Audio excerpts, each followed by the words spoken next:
Action ఇలా clap కొడితే మనదంతా fresh latest love sentiment action comedy violence drama ఇలా నవరసాలు ఉంటాయి. అవసరమైతే ఎక్స్ట్రా రసాలు కూడా కలిపి చేద్దాం. ఓపెన్ చేస్తే మన హీరో ఒక కాలేజీ స్టూడెంట్, హీరోయిన్ కూడా అదే కాలేజీలో జాయిన్ అవుతుంది. మన హీరోకి మెకానిక్ షెడ్ నడుపుకునే బాబాయ్ ఒకడు ఉంటాడు. ఒకరోజు బాబాయ్ అనుచరులు జైలు నుంచి విడుదలవుతారు. బాబాయి అనుచరులు మన హీరోని చూసి ఆగండి, ఇక్కడి నుంచి నేను చెప్తాను, చిన్నా తొడగొట్టు చిన్నా అని అంటారు, అంతే కదా? Yeah exactly. స్టోరీ లీక్ అయిపోయిందా ఏంటి? పిస్టులు కలిపేద్దాం. ఆ తర్వాత ఫ్లాష్ బ్యాక్ చెప్తాడు. ఇది కరెక్టే. ఆ తర్వాత హీరో విలన్ ఇంట్లోకి ఎంటర్ అవుతాడు. అవును. 5 సుమోలు గాల్లోకి ఎగురుతాయి. మనది భారీ చిత్రం. సుమోలు ఎగరేస్తే చీపుగా ఉంటుంది, లారీలు ఎగరేద్దాం. ఆ తర్వాత అమ్మ తోడు అడ్డంగా నరుకుతా డైలాగ్ ఉంటుంది. ఇది ఆది కాదు, సోమా. సోమా ఏంటి సార్, వారమా? సినిమాలో హీరో నామము. హీరో పేరు సోమా ఏంది సార్? హీరో పూర్తి పేరు సోమశేఖర్ రెడ్డి. సినిమాలో అందరూ ముద్దుగా సోమా అని పిలుస్తూ ఉంటారు. అదే మన సినిమా టైటిల్. రే మామా, వీడు ఆది సినిమానే పేరు మార్చి తీసేలా ఉన్నాడు. జంప్ అవుదామా? ఏంటి ఆలోచిస్తున్నారా? మీకు రెండో ఆలోచనే వద్దు. ఈ సినిమా మంచి ఫ్యాక్షన్ సినిమా అవుతుంది. ఎస్. అది కాదు సార్, మా వాడు ఫ్యాక్షన్ హీరో కావాలని రాలేదు, మంచి యాక్షన్ హీరో అవ్వాలని వచ్చాడు. తర్వాత కలుద్దాం సార్. రే మామా, దీన్ని బట్టి నీకేం అర్థం అవుతుంది? మన తెలుగు సినిమాల్లో కథల కరువు అని అర్థం అవుతుంది. అయితే ఇప్పుడు ఏం చేద్దాం మామా? ఏం లేదు, ఓ రైటర్ని పట్టుకొని మంచి కథ తయారు చేయిద్దాం. దాని తర్వాత డైరెక్టర్ గురించి ఆలోచిద్దాం. అడ్రస్ అయితే ఇదేరా. బాబు, రైటర్ రాల్చేరావు గారు ఉన్నారా? అది అడగాల, నన్ను చూస్తే తెలియట్లేదా? ఇంతకీ నువ్వెవరు?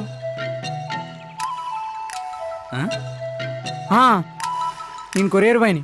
అది గుర్తు చేసుకొని చెప్పాలా? అయినా ఈ రాలిపోయిన జుట్టు ఏంటి, అసలు ఏమైంది? నేను కొరియర్ బాయ్ని సార్. కొరియర్ వస్తే ఇద్దామా అని వచ్చాను.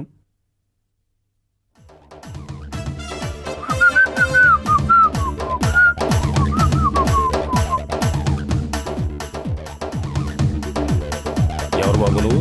Courier sir.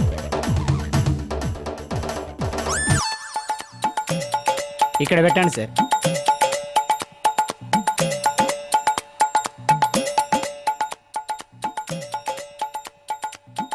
ఈ 10 రూపాయలు ఉంచు. వద్దు సార్. లేదో మొహమాటం నువ్వు తీసుకోవయ్యా. ఇదిగో పెన్ను, లోపలికి రా. దేనికి సార్?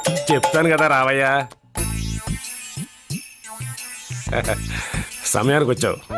రా బాబు, టిఫిన్ చేద్దు కానీ. వద్దు సార్, టిఫిన్. కూర్చో.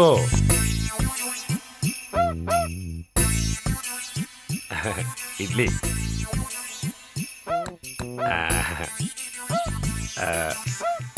చట్నీ,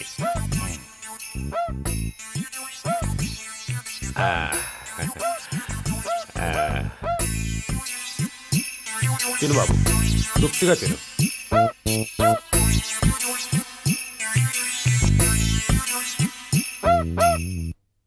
కిళ్ళి సార్ వెళ్ళొస్తాను సార్. కంగారే ఉందయ్యా, రా కూర్చో.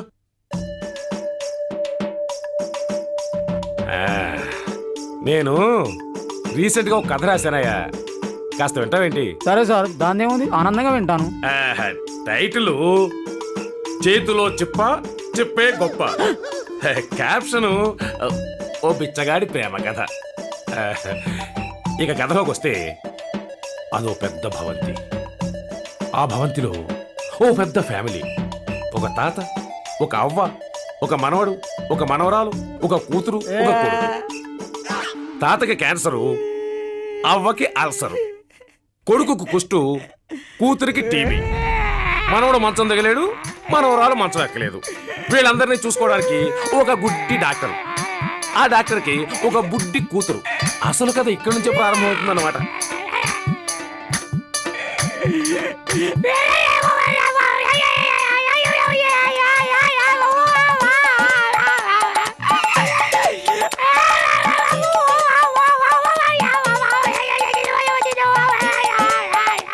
అదన్నమాట.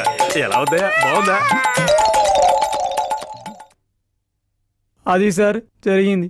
సార్ మీరు లోపలికి వెళ్తే హెల్మెట్ పెట్టుకొని వెళ్ళండి, అవి కూడా ఆపుతాయో. ఒక్క స్టోరీకే ఇంత ఎఫెక్టా? అదేరా. ఓరి నాయనోయ్, ఈ రైటర్ గాన్ని తిరుపతికి తీసుకెళ్తే మంచి బెనిఫిట్ ఉంటుందిరా. ఒక్కసారి మైక్లో స్టోరీ చెప్పిస్తే చాలు, కొన్ని వేల తలలు గుండ్లైపోయేలా ఉన్నాయి. ఇలా డైరెక్ట్గా అయితే వర్కౌట్ అయ్యేలా లేదురా.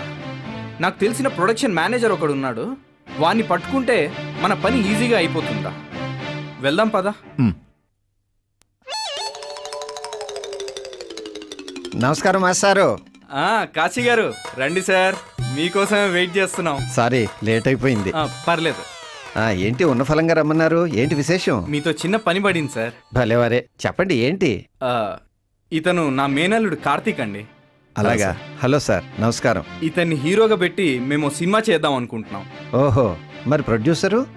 అదేం ప్రాబ్లం లేదండి, ప్రొడ్యూస్ నేనే చేద్దాం అనుకుంటున్నాను. Very good. ఇంకే ఆలస్యం దేనికండి, వెంటనే మొదలు పెడదాం. అయితే మేము డైరెక్టర్ గురించి వెతుకుతున్నాం అండి. మీకు తెలిసిన డైరెక్టర్ ఎవరైనా ఉంటే ప్రపోజ్ చేస్తారా? మనకి తెలియని డైరెక్టర్లా బోల్డ్ మంది ఉన్నారు. చెప్పండి, రేపే వెళ్ళి కలుద్దాం. అలా కాదండి, మేము ఇప్పటికి చాలా మంది డైరెక్టర్స్ని కలిసాం, కానీ ఎవరు నచ్చలేదు. ఒక మంచి కథ ఉండి బాగా తీయగలిగే డైరెక్టర్ ఎవరైనా ఉంటే చెప్పండి సార్. కొత్తవాడైనా పర్వాలేదు. సరే, మీరు చెప్పిన లక్షణాలన్నీ ఉన్న ఏకైక డైరెక్టర్ ఈయన ఒక సాంగ్ చేశాడు చూడండి, మీకు నచ్చితే వెంటనే వెళ్ళి మాట్లాడుకుందాం. ఇది హిందీనా తెలుగా సార్? తెలుగానండి. ఆహా.